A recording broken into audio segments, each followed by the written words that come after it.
Welcome to True Crime Cases today. We are unveiling a shocking story of jealousy and violence. Kevin was an 18-year-old boy with a lingering void in his heart and emptiness that seemed to echo in the silence of his home. His mother, Nina, was his sole connection to family, but even that relationship was strained by an invisible barrier. Nina's demeanor was stoic, her affection scarce, and warmth between them almost non-existent. Conversations were brief, perfunctory exchanges that left Kevin yearning for more. Any question about his father, Patrick, was swiftly dismissed. Your father was a good man, Nina would say, her tone clipped, her gaze fixed elsewhere, as though the subject was too painful to address, or perhaps too dangerous. This abruptness only fueled Kevin's curiosity. Kevin's adolescent years were marked by quiet longing and suppressed resentment as his friends spoke openly of their father's boisterous stories, fishing trips, shared hobbies, and fatherly advice. Kevin found himself retreating into his thoughts. His silence at these moments wasn't born of indifference, but of an ever-growing frustration. Why was his father's memory so shrouded in secrecy?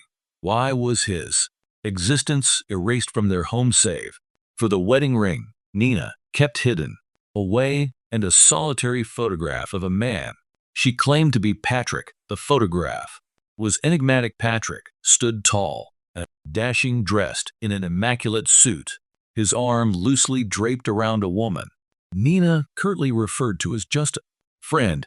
Yet there was something about that image that wedded Kevin, a shadow of truth concealed behind its surface. On sleepless nights, Kevin would lay in bed, clutching the photograph, staring at his father's face, searching for answers in the depth of those frozen eyes. His dreams were a mix of fantasy and fear, reunions with a father who whispered the truth into his ear, or haunting visions where faceless figures snatched him away from an unknown danger. One ordinary afternoon, as Kevin cleaned out the cluttered storage closet, fate intervened. He unearthed a box buried beneath years of neglect, its lid sealed tight with layers of dust. His heart raced as he pried it open, revealing a treasure trove of secrets.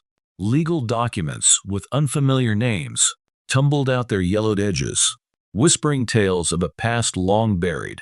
Among them was a photograph that made his breath catch, a man resembling his father, Patrick, standing beside a woman holding a baby. The woman was not Nina. Kevin's hands trembled as he stared at the image. The baby in her arms, unmistakably him, was cradled with a tenderness he had never known. Questions flooded his mind. Who was this woman? Why had Nina hidden this photograph? And what did this mean for his own identity? That evening, he confronted Nina, gripping the photograph tightly. As he entered the kitchen, she glanced at him with her usual indifference, but her demeanor shifted when she saw the picture.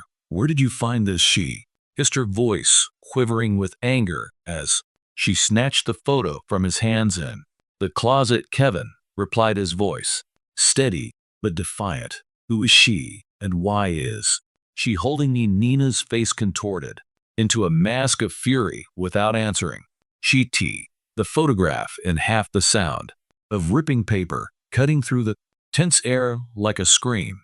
She's no one, Nina spat, throwing the pieces into the trash. Stay out of my thing, Kevin. You don't know what you're digging into. That night, Kevin lay awake, the darkness pressing in around him. The confrontation had left him shaken, but it also solidified his resolve. Nina's outburst wasn't just anger, it was fear.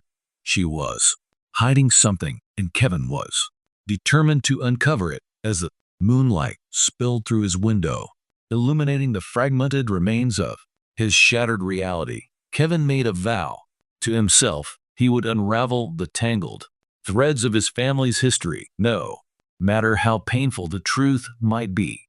The shrouded past was no longer mystery to be ignored. It was a puzzle he had solve the weeks that followed Kevin's discovery felt like a storm sweeping through his life, tearing apart the fragile sense of normality he had once clung to. Nina's reaction to the photograph confirmed what he had long suspected. There were secrets lurking in his family's past, and those secrets were far darker than he had imagined. He began his search cautiously, knowing that Nina would be watching him closely. After their confrontation, Kevin started by asking questions around the small town where they lived, approaching neighbors, shopkeepers, and anyone who might have known his family. However, the responses he received were frustratingly vague. People who either didn't know much about Nina and Patrick or seemed reluctant to share what they knew. Your mother kept to herself, Mrs. Avery, their elderly neighbor, told him. One afternoon, she never talked about her husband, and she didn't seem to want anyone prying into her business. Another man, a retired school teacher named Mr. Hargrove, was slightly more forthcoming. I remember when she moved here, he said, leaning on his cane as he. So, it was just the two of you. I asked about your father once, but she shut me down real quick, said he passed away, and that was all there was to it. Kevin's frustration grew with each dead end. It was as if his mother and father had appeared out of nowhere, leaving no trace of their past lives. Determined not to give up, he turned to the only place he thought might yield answers: the internet. Every evening, once Nina had gone to bed, Kevin would sneak onto the family computer, scouring public records, social media profiles, and newspaper archives. His search was painstaking, but he refused to let his frustration deter him. After weeks of fruitless digging, he finally stumbled upon something: newspaper article from 16 years ago, detailing a tragic car accident that had claimed the life of a wealthy businessman named Patrick. Kevin's heart raced as he read the article. The man in the photograph, the one Nina claimed was his father, was indeed the same Patrick mentioned in the piece. According to the report, Patrick had died under suspicious circumstances. The car accident was officially ruled as accidental, but several witnesses mentioned strange inconsistencies at the scene. What struck Kevin the most was the mention of Patrick's wife, Mira, who had died a year before Patrick's accident. The article described her as a kind and loving woman cherished by those who knew her, but it also hinted at unusual circumstances surrounding her death, circumstances that made Kevin's stomach churn. Mira's name set off a cascade of emotions. Could this be the woman from the photograph? Was she his real mother? And if so, what role had Nina played in all of this? Kevin's thoughts spiraled as he pieced together the fragments of his discoveries. If Mira was his mother, then Nina had lied to him his entire life. His suspicion hardened into grim certainty when he uncovered more articles mentioning Nina in passing, always in connection with Patrick's estate. It seemed she had stepped into Patrick's life after Mira's death, becoming a shadowy figure in his final years. Breakthrough came when Kevin found the contact information for Alfredo, retired lawyer who had worked on Colin's estate. Desperate for answers, Kevin sent him an email explaining who he was and what he had discovered. Days passed without a response, but just as was beginning to lose hope, Alfredo replied. The message was brief, but promising. I remember Patrick and Nina. There's a lot I regret from those days. If you're serious about finding the truth, meet me at the address below. Kevin felt a mix of anticipation and dread as he approached Alfredo's modest home. A few days later, the lawyer, now an elderly man with a weary demeanor, greeted him with a cautious smile. I didn't think I'd ever hear from you, Alfredo said, leading Kevin into a cluttered living room. I wondered how long it would take for the truth to catch up with Nina. Over the next hour, Alfredo unraveled a tale that left Kevin reeling. Nina came to me after Patrick's death, Alfredo began his voice heavy with guilt. She claimed she was Patrick's legal wife and the mother of his child. She had papers to back it up, but something didn't sit right with me. I was young and naive, and she offered me more money than I had ever seen in my life. I didn't ask questions. I just did what she asked. Kevin's hands clenched into fists. What did she ask you to do? Alfredo hesitated. Before answering, she wanted me to alter the estate documents. She bribed the police to bury the case details, forged legal papers, and claimed all of Patrick's assets as her own. Then she disappeared, taking you with her. The weight of Alfredo's words pressed down on Kevin like a physical force. His entire life had been built on lie. Who was Mira? Kevin asked, his voice trembling. Alfredo reached into a drawer and pulled out a photograph, handing it to Kevin. It was a picture of Mira holding a baby. Kevin, as Patrick stood beside her. She was your real mother, Alfredo said softly. She loved you more than anything but Nina. She wanted what Mira had. When Mira died, Patrick was devastated. Nina moved in on him quickly, convincing him that she could help him raise you. I always suspected she had a hand in Mira's death, but I couldn't prove it.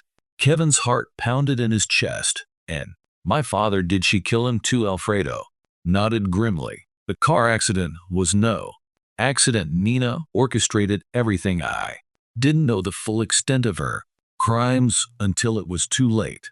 By then, she had already disappeared with you. Tears streamed down Kevin's face as he stared at the photograph of his real parents. The betrayal cut deeper than he could have imagined. Why didn't you do anything? Kevin demanded, anger rising in his voice. I was a coward, Alfredo admitted, his eyes downcast. But now I want to make things right. I've kept records, proof of everything Nina did. I'll help you expose her. Kevin left the meeting in a daze, clutching the ends Alfredo had given him. His world had been turned upside down, but one thing was clear. He couldn't let Nina's lies define him any longer. The revelation was just the beginning. Now he had to confront the woman who had stolen his life and uncover the full truth about it. Past the tension in the house was palpable as Kevin walked through the door that evening. His discovery from Alfredo weighed heavily on his mind. Storm of emotions churning inside him. Anger, sadness, and an unshakable determination clutched in his hand was the photograph of Mira, the woman he now knew was his real mother. The evidence Alfredo had provided, the irrefutable proof of Nina's deception, burned a hole in his pocket. Nina was in the kitchen chopping vegetables. Dinner, the rhythmic sound of the knife hitting the cutting board seemed almost ominous, a steady beat in the silence of the house. Kevin stood in the doorway for a moment, watching her, his chest tight with anger and betrayal. Who is she? He demanded, slamming the photograph of Mira onto the counter. Nina froze mid chop. Slowly, she set the knife down and turned to face him. Her expression was unreadable, but her eyes darted briefly to the photograph. I told you to stop digging, she said, her voice cold and steady. You lied to me. Kevin shot back, his voice shaking with rage. You're not my mother. You stole me from my real family. You killed my father. Nina's face hardened. She crossed her arms and leaned against the counter, her gaze locking onto his. And what if I did? She said, her tone defiant. What are you going to do about it? You don't understand what I've been through, what I had to do to survive. Kevin felt his anger boil over. Survive? Is that what you call it? You destroyed lives my life. You took everything from my real parents and lied to me for 16 years.